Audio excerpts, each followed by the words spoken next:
Good morning, or afternoon. I want to start by thanking Ranking Member Kennedy and our other colleagues and all of our witnesses for joining us at the first subcommittee hearing of the new Congress, and it is called the Federal Debt Limit and Its Economic Consequences.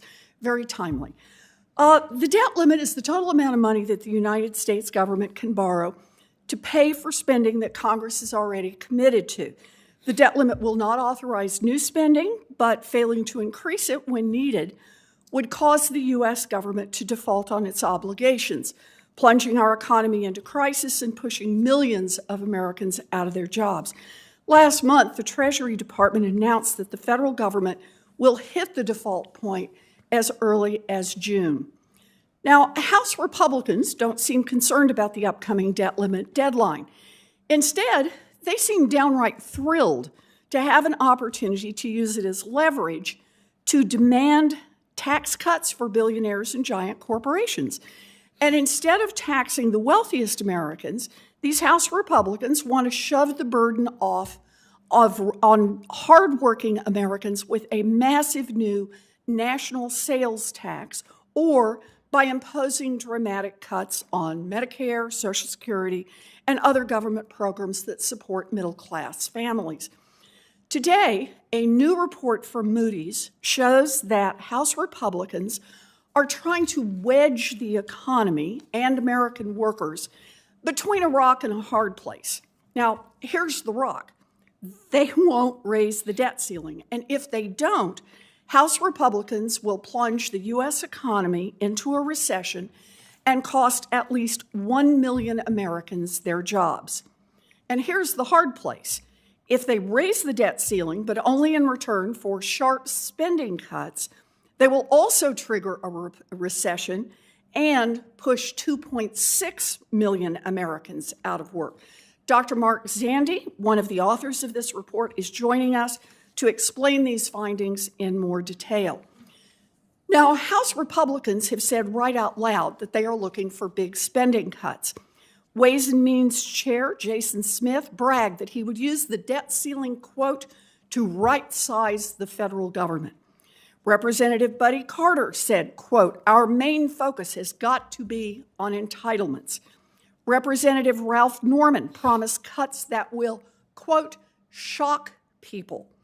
And Kevin McCarthy committed not to raise the debt ceiling without securing massive spending cuts and no tax increases in order to bribe extremist House Republicans into letting him be Speaker. But let's be clear about what the debt ceiling is. It doesn't prevent new spending. It doesn't bring back any of the trillions of dollars that went out the door with the Trump tax cuts. All it does is prevent us from paying the bills that we've already run up. Congress should extend the debt ceiling immediately as part of doing our jobs, the same way the Republicans did 3 times when Donald Trump was president. Increasing the debt ceiling wouldn't increase the deficit or cause any new spending or have any negative effects at all. But extremist Republicans are insisting on new massive spending cuts that will fall almost entirely on middle-class families. Really, Republicans are working hard to wreck the Biden economy. Now, there are a number of Republicans who insist that they will not extend the debt ceiling, period. What would that mean?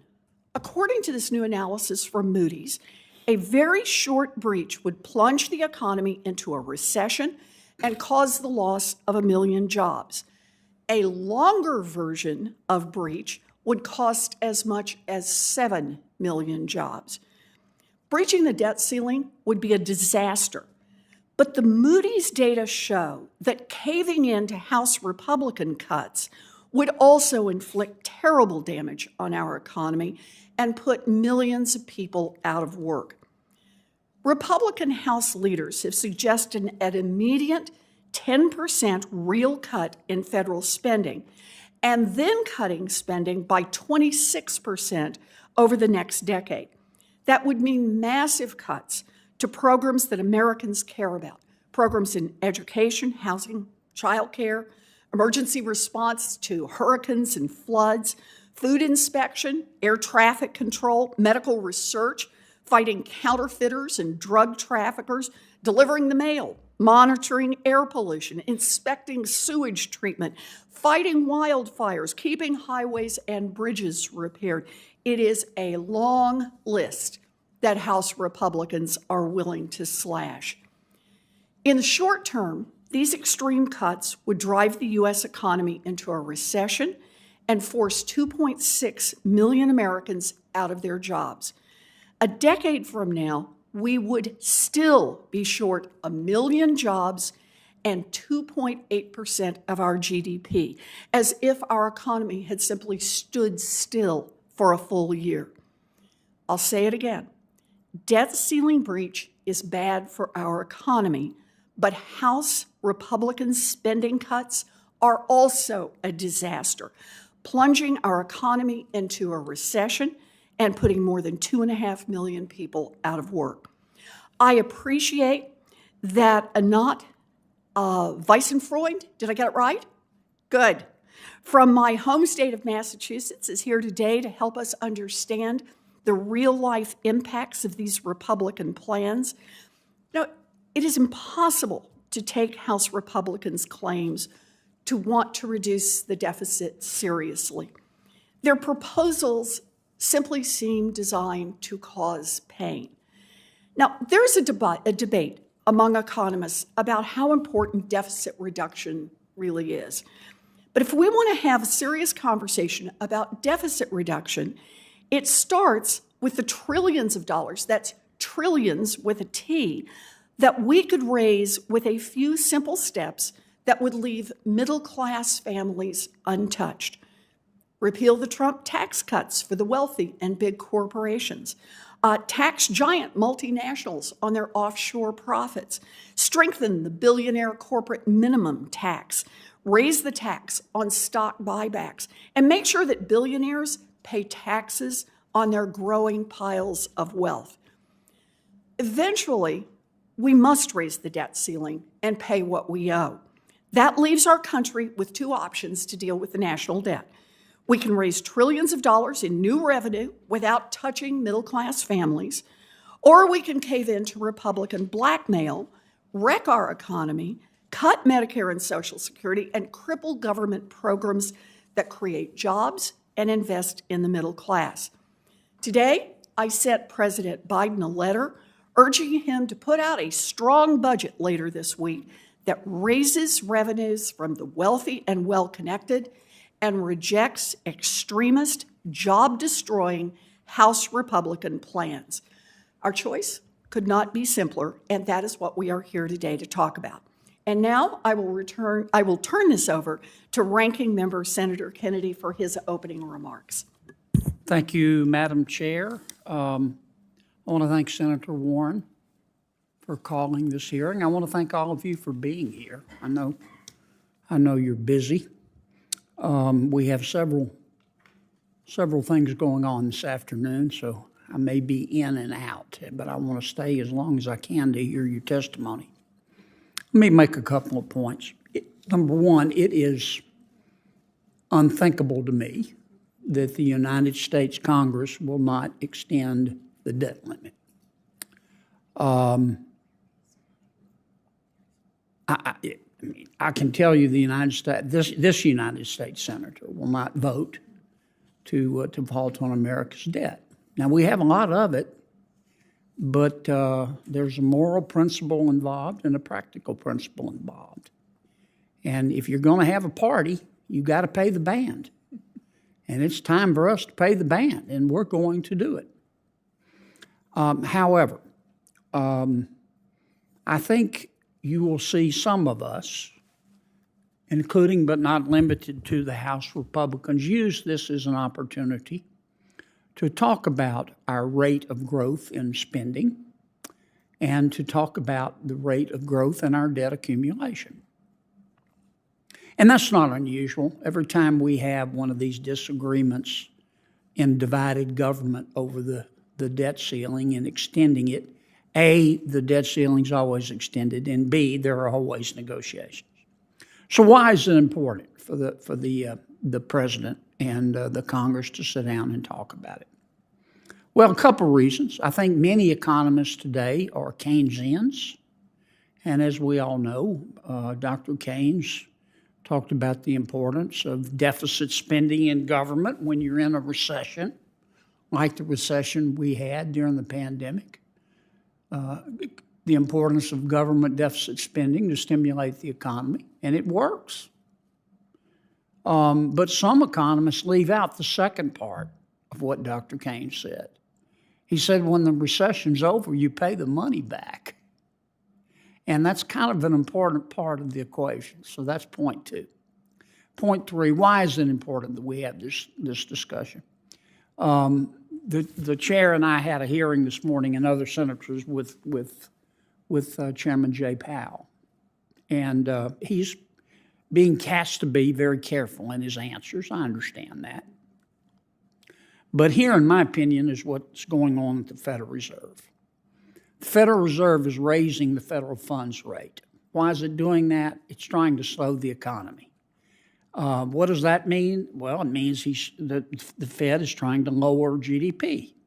But how do you measure that? How do you measure success in cooling the economy? Chairman Powell wants to talk about the nexus between supply and demand. I understand why he talks like that, but here's what's going on. You measure you measure the effect of interest rates and rising interest rates and unemployment. Okay, that's what it means when you cool the economy. The job of the Fed to curtail inflation is to put people out of work. That's its job. And I am convinced that the Federal Reserve is going to do that. Now, Chairman Powell is not trying to reduce prices. We're going to live with these new high prices a long time. He's trying to achieve disinflation, which means a reduction in the rate of growth of inflation. Since the 1950s, we've had 10 periods where we had to work for disinflation. We had inflation was too high, we wanted to get it down. In every instance where we were able to achieve disinflation, we did it by raising unemployment. And the average over a 50-year period, to reduce inflation by 2%, you had to increase unemployment by 3.6%. Now, today, inflation is 6.4%. The unemployment rate is, 3.4%. So, based on history, in order to get inflation down to 2%, you can do the math. Chairman Powell, if he acts on his own, just using monetary policy, will have to raise rates to 10.6%. And that's going to put a lot of people out of the work. I believe, and I think history demonstrates this as well, that I know we can put fewer people out of work if Congress works with Chairman Powell on the fiscal side. Powell's in charge of monetary policy. Congress is in charge of fiscal policy. And I believe, as much as I'm sitting here, that if we can slow the rate of growth in spending and debt accumulation to stimulate the economy less, that's going to save a lot of people's jobs. And I guess the final point I'd make, Madam Chair, I don't believe this Federal Reserve is going to go down in history as the Federal Reserve that let inflation beat them. I don't. I think Chairman Powell is serious as 4 heart attacks and a stroke. And if he's got to raise those rates to 10.6%, he denies he might have to go that high, but history's not in his favor. He's going to do it. And that's going to hurt millions of Americans, as the chairwoman said, put people out of work. Congress can save a lot of those jobs if we act on the fiscal side. Thank you, Madam Chair.